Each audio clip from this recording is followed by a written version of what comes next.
devices is for entertainment purposes only. Alright, here we go. I'm just reading up on some things I missed. Apparently somebody asked a question, do I talk about ATER anymore? Yes, I still talk about ATER. Last night, literally, we talked about it like 3 times last night. And he commented on the video from last night, so he must have listened to me talk about the SPY in the beginning and just didn't even continue through the video. But I'll respond back to him and let him know that yes, we still do talk about Tyrion and a bunch of other tickers. We had DZ on last night and he talked about it too. Alright, let's go pull up the studio.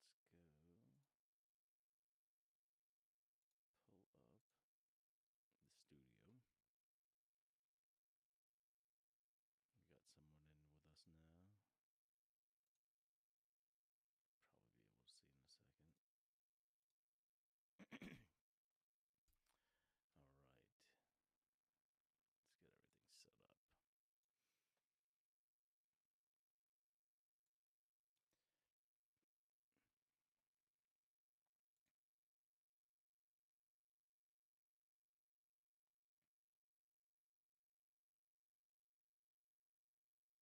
Alright, so how's it going? There's two of us, two you guys in here so far. Let's see.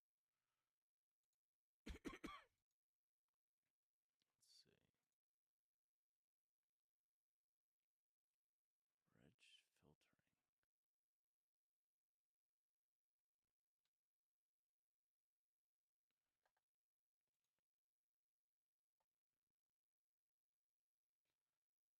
That's for auto mod. We've been using that pretty well in the Discord. It's filtered out a lot of the stuff. They can't cut and paste those messages as easy as they could.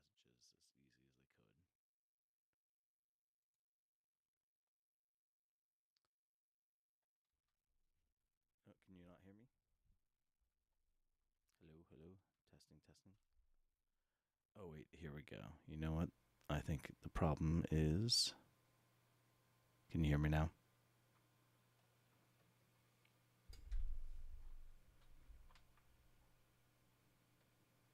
Can you guys hear me now?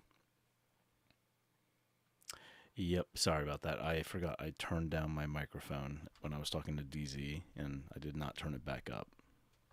It's still a new setup for me, so I'm not quite familiar with it as I was with the old one. Alright, how's it going? Well, I guess I have to say it again. So this is not for... I have to tell you my story again.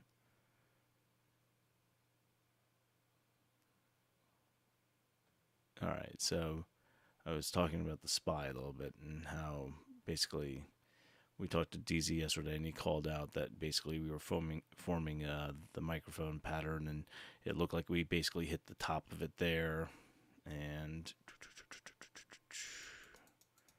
you can see it kind of comes from here and it wedges down, so it actually is like forming a pretty wide area, which comes from basically like the top up here, and then it goes down to like the 3, I think it was heading towards like 330. So we were looking at yesterday. So how's everyone doing? Again, this is Anon. None of this is financial advice. This is for entertainment purposes only, but what is going on with Discord? Oh, it's saying that I'm streaming. Oh, that's cool. It turns purple when you do that on the Discord. I did not know. Alright. So, obviously today was an interesting day, right? So on the SPY, it was pushing up, right? In the morning, no, it tanked in the morning, and then it pushed up like drastically when they said, you know, the initial news of, you know, 75-point basis, and then when they went to the comments, that's when everything tanked, because he was being very hawkish, which didn't surprise me at all. Like, when we were talking yesterday, I said I could see it pushing up. I thought it was going to push to 390 today at some point and then shoot back down. I didn't expect it to drop as much as it did after running up as much as it did, but I mean, it got up to 380, like 388, almost 389, and then it tanked all the way down to 375. That one goober had to ask him about propping up the market. I know. Those are the things, though, that they keep, I swear they're plants. They just are in there to whatever they're betting on, that they want to make sure if they're feeling bearish and they're betting bearish, they ask questions that are going to make them say things that, I feel like it would be difficult for them to run ATER from 1 to 6.7 to grab up the warrants, then dilute. Well, as soon as they start unlocking those warrants, right, those become shares and they're able to then sell. But they can't touch them until they actually go above those levels, right? So, we're just in a ballpark. I have it down as like 5 to 7, could be as low as like 4 something to 7. We just don't know at this point. So, yeah, Papa Pal, no like stocks. Well, he caused that huge melt up on the other side, which he needed to be. Okay, here, let me just back out a little bit. This entire run here is silly. Like, this is on the bad chart. Let me see if I can pull up on an actual like chart that you can view better. What do we say it was?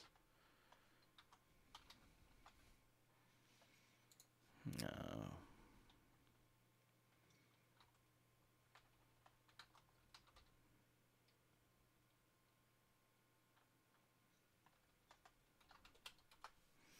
All right, here we go.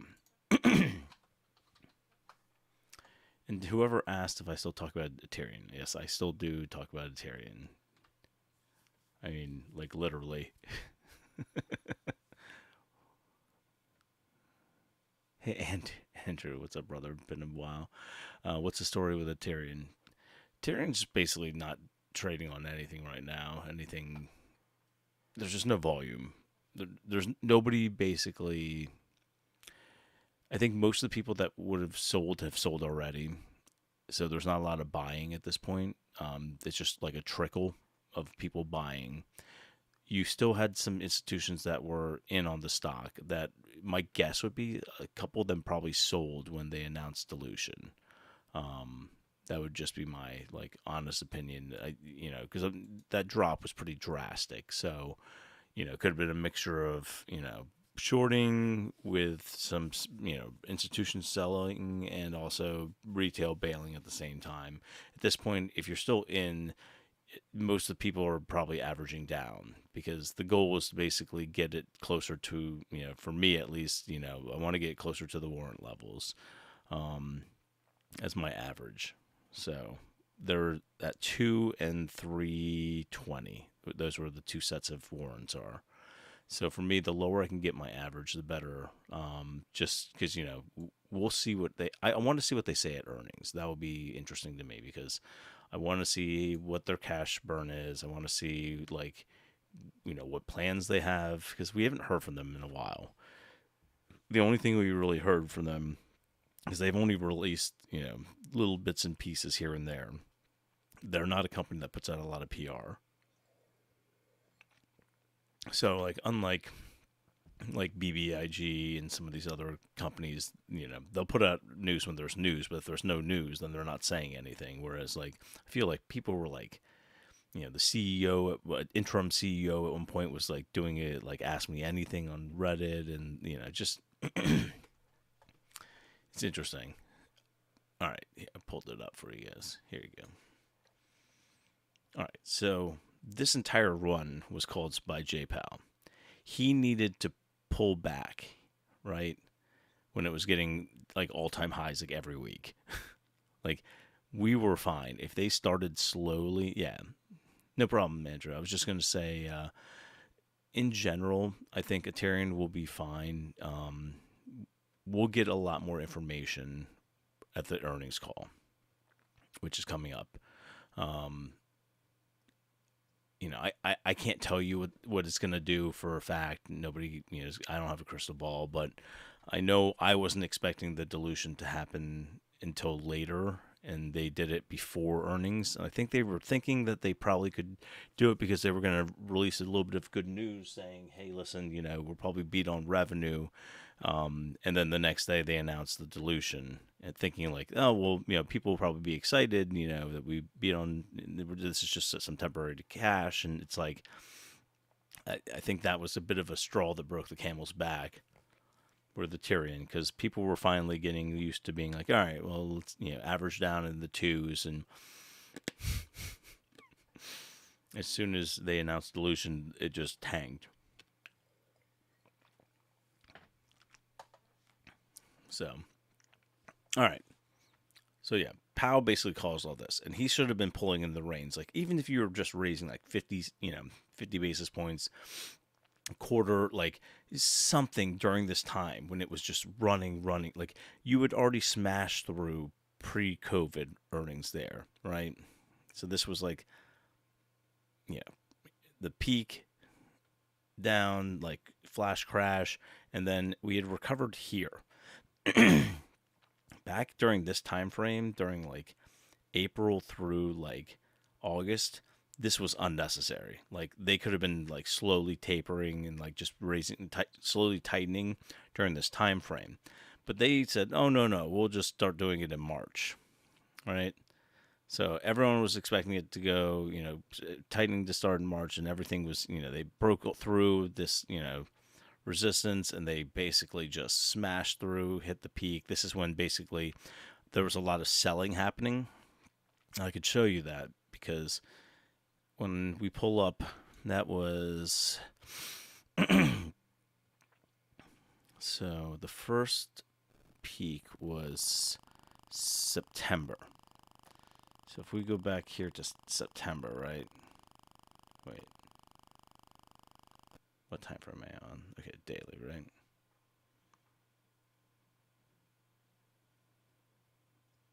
All right, September back here, right? So basically this area right in here. This is when the selling really started. They started selling during this range right here. And you can tell that, right? Because once basically this peak happened, if you look, the money flow had been flowing in, right? Slowly, like money flowing in, money flowing in, money flowing in, money flowing in, all the way up to the top, right? And then all of a sudden here, this is like September, like I said, this is where the money starts flowing out. So the money's not flowing out, right? Money's flowing out, money's flowing out. And so look at this thing. Like, the money's just been flowing out of the market on the SPY for a while. Now, why isn't the price just tanked while this is happening, right? It's because basically algos control this entire thing. So there were people buying, and who's buying these stocks, right? You sit there and go, oh, who's buying these? If all the rich people are selling, who's buying these stocks? Well, think about this. Every single week, what happens, right? Most people put towards a retirement, and most people have their retirements in different funds. The one that most uneducated investors do is the target funds, right? So those target funds basically just have a date where they say, okay, I want to retire by 2050. Let's give an example.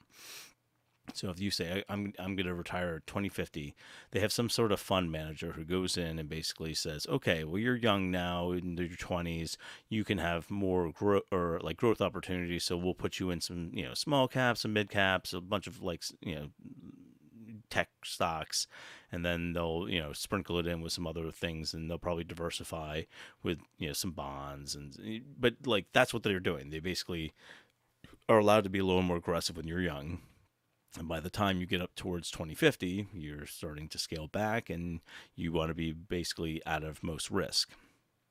You're still going to have some risk because they're always going to want to have some return on those, but for the most part, and you pay pretty big fees Well, guess what? Well, they're selling out of their stocks and taking all that profit from down when they. Because here's the deal: the richest people in the world all knew this was going to happen.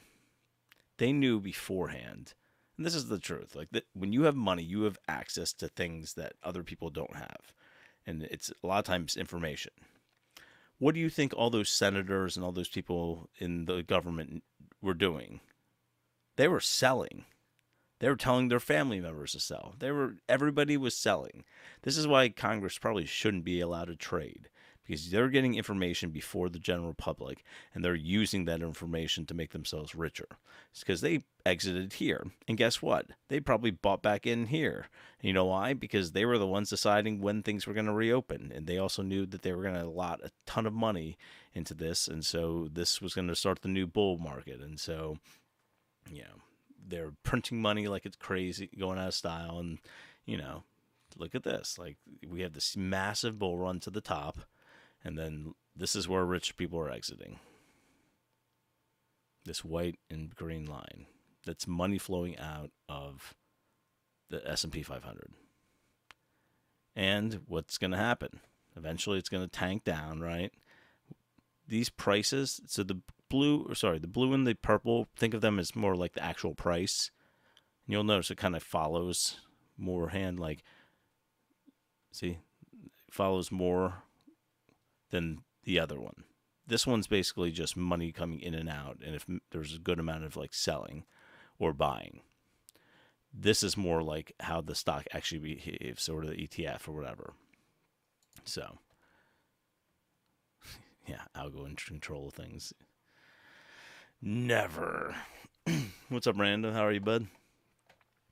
Yeah, so I'm just pointing out that, like, this is what's been going on. The richest people had information. They basically exited perfectly and bought in probably near perfectly, and then they have this massive run, right? Well, guess what? We knew the Fed's going to tighten. This entire time, we knew that they were basically going to say, okay, sometime in March, we're going to start tightening. And then, you know, it goes down, and then at this point, it's all being just controlled. Like, we're going to probably see, my personal, opinion, I think we're going to retest the lows before, which is here. I think we're going to test that again. So there's a possibility that we break through this pink line. We'll probably bounce off it a couple times, but at some point, I think we're going to push through, and we may get down into the 330s until we hit another leg up, and it's going to basically kind of bounce back and forth and probably consolidate somewhere in between until we get more news, whether it's, inflation's getting under control or if they're going to possibly ease. But like, they've priced all this stuff in. Like, these guys know what they're doing. So for us, it sucks because on a day like today, right? So everyone was buying in. They're like, okay, this thing's going to run. It felt like it. Like the stock, or as soon as he announced it, stock shot up to, the ETF shot up to like 388. People were like, boom, this is the pivot, the bullish pivot. And guess what happens? Within like a couple minutes, just absolutely tanks. Don't you think we'll bounce on a previous high from before COVID? You think we're going to... Hold on, let me go back and zoom out. So this right here is the pink line. Oh, it's close to it. It's a little bit lower than the pink line. Not much. But basically that's what the previous high was. Yep, the surge before the speech. And they got a bunch of people. I mean, people were buying calls. People were, like, excited. And, yeah, it just total rug pull, right? So, yeah. So this was, I guess, I could probably draw it out. It's a price line. So it's roughly here.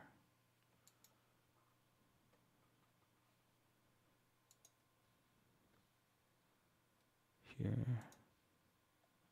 It's not zooming out. here? There. It's like right around the green. It's around the green line.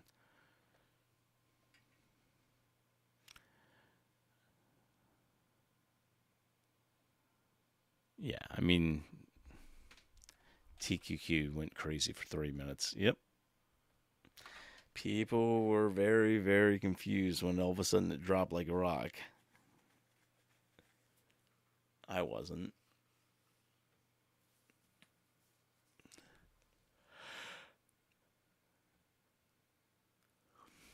Yeah. Well, I drew out this line. This was a gap fill right here. The pink line was a gap fill. And then look where it bounced off perfectly. Like, it bounced off that pink line. That gap fill. So it filled that gap right there and then came back up. And now I think we're going to retest this and then go down. Yeah. They're going to be doing... I mean, interestingly enough, the VIX didn't spike that much. VIX was pretty subdued, and it was not that big of a move. Because, all right, most people trade UVIX or UVXY or some sort of derivative of those ones. And those ones typically look at VIX futures, not directly correlated with the VIX. So for anyone that's confused, VIX futures are totally different than the actual VIX. And the problem is most people think they're trading. So like if all of a sudden the VIX spikes, they think that their, UVXY or whatever should be going up too. And it will slightly, but like it doesn't need to, it won't run directly. Like you're better off basically, if you're betting that way, you're better off buying just an actual inverse of whatever you're doing. VIX is totally different. VIX futures are measuring the M1 and M2, and that just means month 1 and month 2. So the current month you're in and the following month. And it's basically looking at those. And if all of a sudden the futures look super bleak, then that's what's going to cause those ones to run. So I just want to put that out there for you.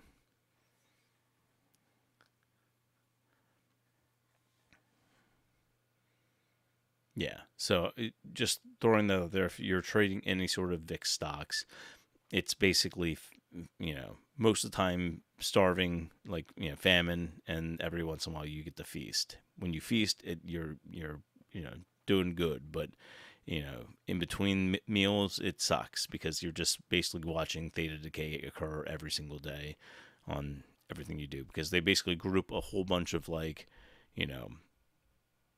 all sorts of different, like inverse and also like puts. They basically have theta decay on them because they're buying options, the underlying options. So like by nature, the VIX like stocks like that go down each and every week, just like most of the inverse ones, because that's how you get so much leverage. So hopefully that made sense. If it doesn't make sense, then you can hit me up. So I told my wife I'd be spending more time with her. We watched the first episode of White Lotus. So pretty interesting. I thought it was interesting that they're doing Italy this season, but it looks pretty good. So anyone hasn't seen it, it's the first White Lotus I enjoyed a lot. And then they have a new season out on HBO. So free plug for them. All right. What do you guys want to talk about? We can pull up ATER. They're just going to basically retest this like 97 to 90 range. I mean, you can just see the thing got shoved down. Let's see if I have Ortex up. Was there a good amount of short interest today? Or was it all...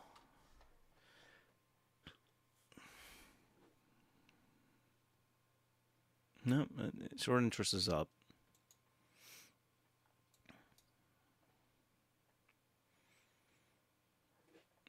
Yeah, so they've increased short interest almost 30% since September 30th. So in 1 month, it increased 30%.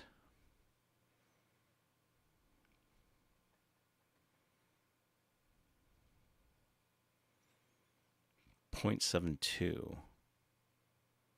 Hong Kong. Wait, what is that? .72 Steve Cohen's company. Huh.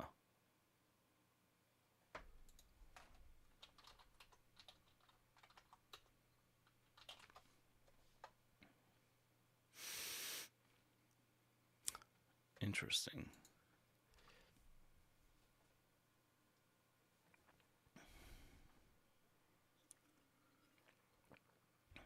Here, I'll show you what I'm looking at. So they're basically saying that the October 15th, the short interest was around 7.6 million, an increase of about almost 30% as from the previous month. And then they basically said that several large institutions recently have modified their holdings on ATER. .72, which is Steve Cohen's company. If you guys don't remember who he is, he was in on GameStop.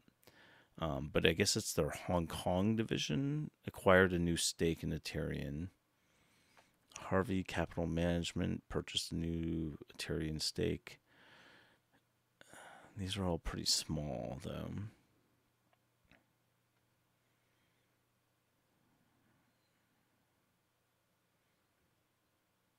%20 of the stock is owned by institutional investors and their hedge funds.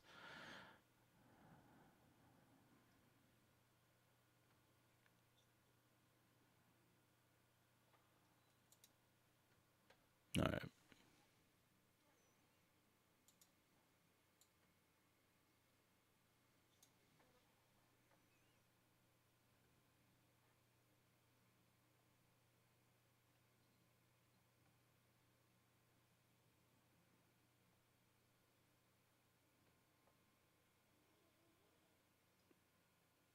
All right, so yeah, and Ethereum is heading towards a wedge. It should basically, like it. I mean, it's literally perfect. Like you can draw a more textbook one. Like you basically just draw a straight line down. It like comes here and then comes out from the previous lows here, and then comes like basically right on earnings.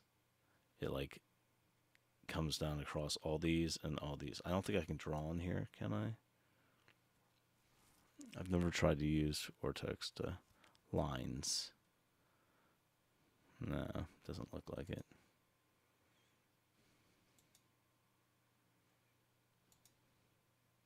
I mean, but basically you would draw it down through there and across here. And it like literally like lines up right on earnings. So it'll be interesting. I'm glad the Mets got bounced out. Boo, 0.7. Yeah. So apparently they bought some shares, or at least their Hong Kong division did. This M&A goes okay. I think third quarter next year, ATER becomes profitable. Yeah, I guess. Excuse me. It's very possible. Something's going to set this off. I don't know what it is. They'll make something up if they can't figure out a way. I mean, literally, they ran it on no news last time. They'll find a way to basically unlock them if they, Then there's always the possibility, and I've been thinking about this, that, that these guys basically took the warrants basically as their insurance policy. So they short Ethereum, and then, they have insurance in case Ethereum turns around and runs, because they become the biggest shareholder of them with the warrants they have. And if, so like there is that possibility that just kind of I was sitting there thinking about it, and I'm like, something is going to make it probably run at some point. So whether it's, one of the hedge funds or, some sort of good news, some bullish news that, finally comes, something will happen, and it will cause a nice big blow up. Not as big as obviously some of the other runs, but because they have control with warrants, but it will be enough to basically, I think, get the stock up to where most people, if you've been averaging down.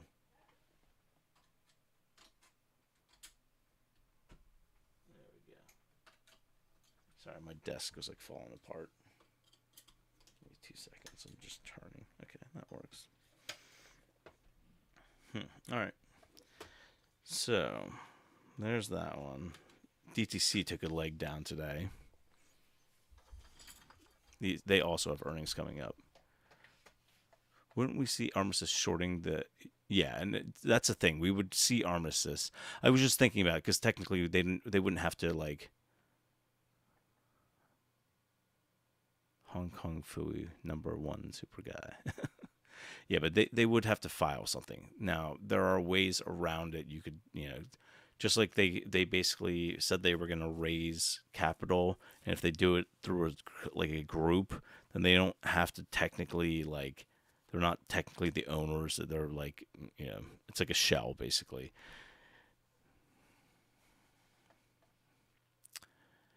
Yeah, I mean, some of these, like, old ones, like WEBR, they were oversold, and they did have news that, they did have an offer that somebody said that they would possibly, be willing to buy them out at a certain price. I think it was, what was it? They were offering to buy 27 million shares of WEBR at, what was the price though?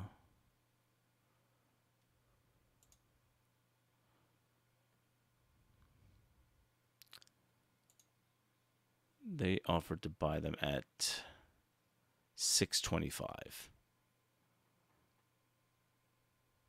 And that would lock up the entire float.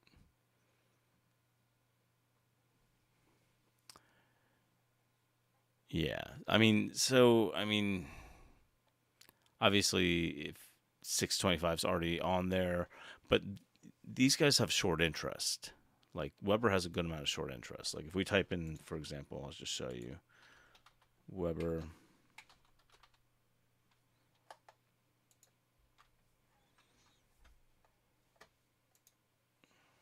WEBR's had some close, but, like, here, let's go to, like, the last...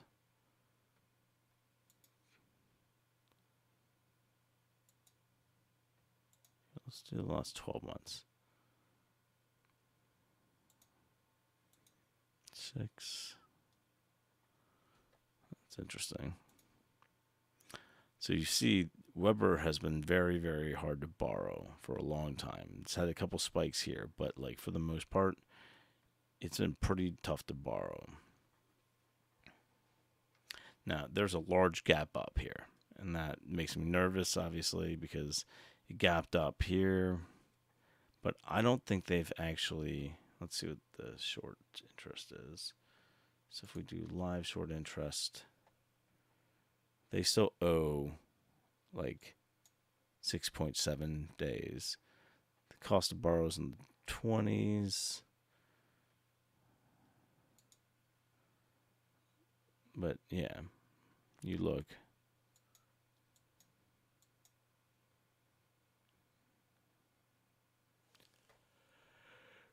Hey.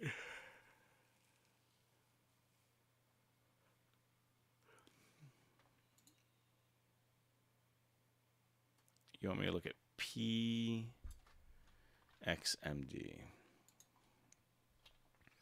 PXMD. Pax Medica. 2 employees out of Tarrytown, New York.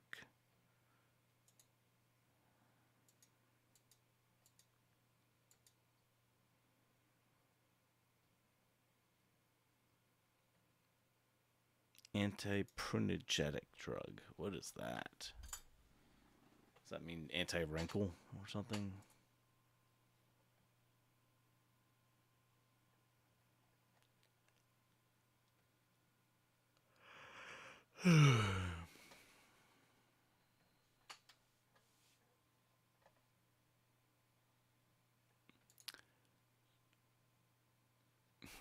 Take me to Tarrytown. I know what you're singing.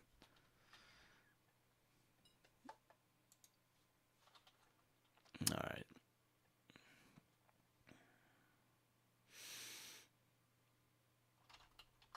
Pull up dilution tracker. Let's see if they've covered these guys. Yep. Okay. They have them on here. Small cap. So it's got small amount of shares. You got a tiny micro cap. You got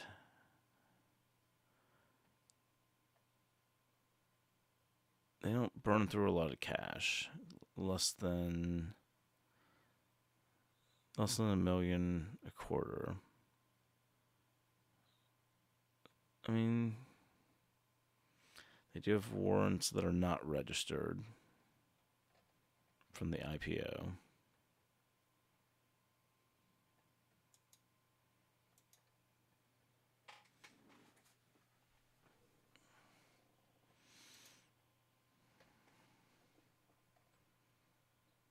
All right, total assets. That's not good. That's a lot of liabilities for that amount of assets.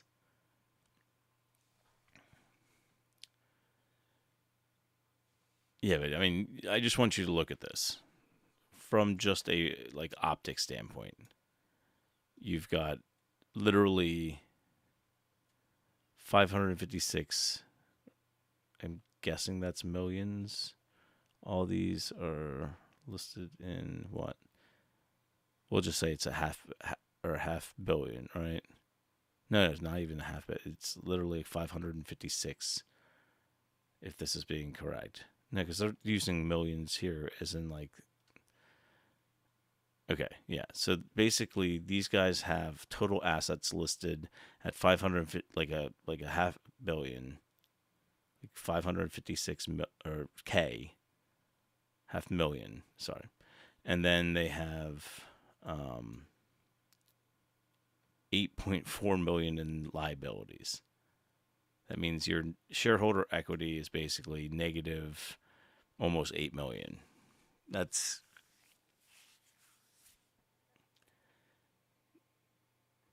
not great. Now, are they able to make, tons and tons of money off that? I don't know, but that's a little bit worrisome just from like a standpoint of like,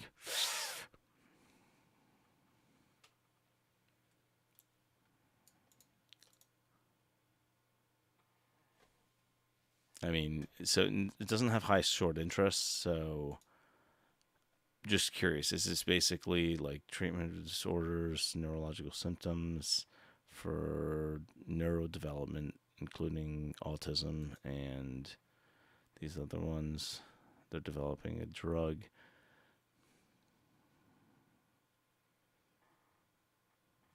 Okay. Yeah, I mean, this is a typical biotech. You're basically taking a shot that these guys are either going to get acquired by somebody or be able to turn it around with enough money thrown at it. So that's what I would say is anytime you're betting on these biotechs, it's kind of like insiders own 94% of that one.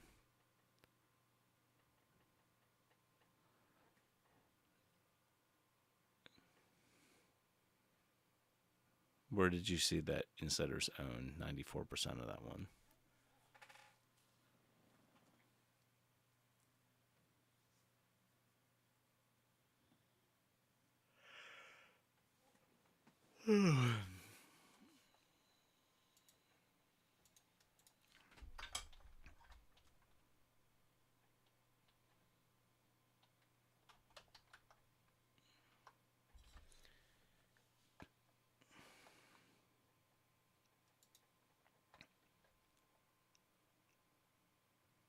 Yep. 60% of the shares are owned by TarMed Science.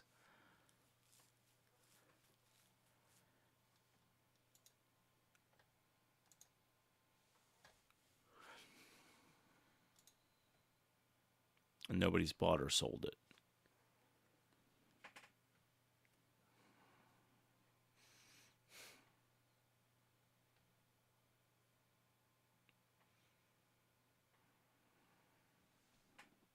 yeah, it looks risky to me. Just throwing it out there. Insiders did buy a little bit back in August. So they would have bought back roughly here-ish on the 30th. So this day right here. They bought it at 3 something, it looks like. No, they said they paid 5. No.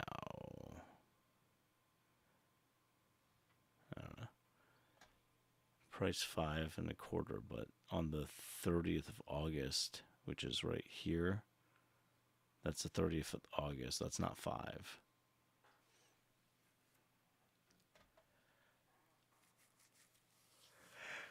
Maybe their chart's wrong. I don't know. Anyway, I'll do one more. I'm getting tired. Let's see. SLG.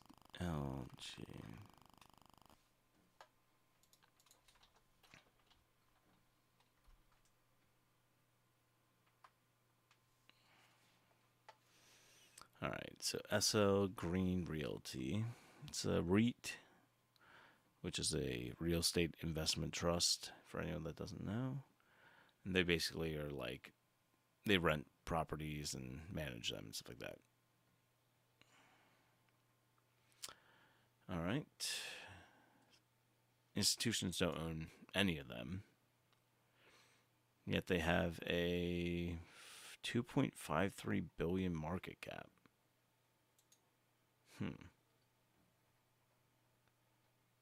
I mean, commercial buildings are in trouble. So, Manhattan's largest landlord,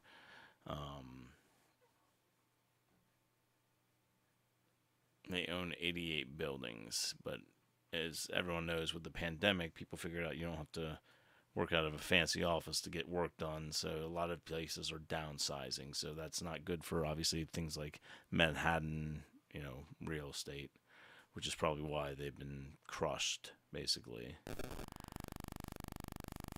Why don't institutions own these guys? Is it just because they sold back when COVID hit? Because they thought, well, people might not.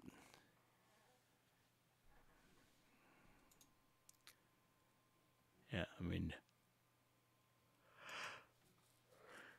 nobody really owns them. Who are they owned by?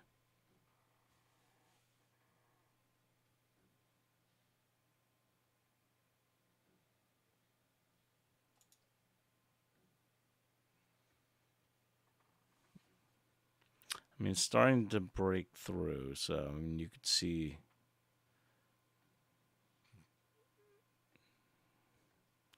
it's respected these lines pretty well. We'll see.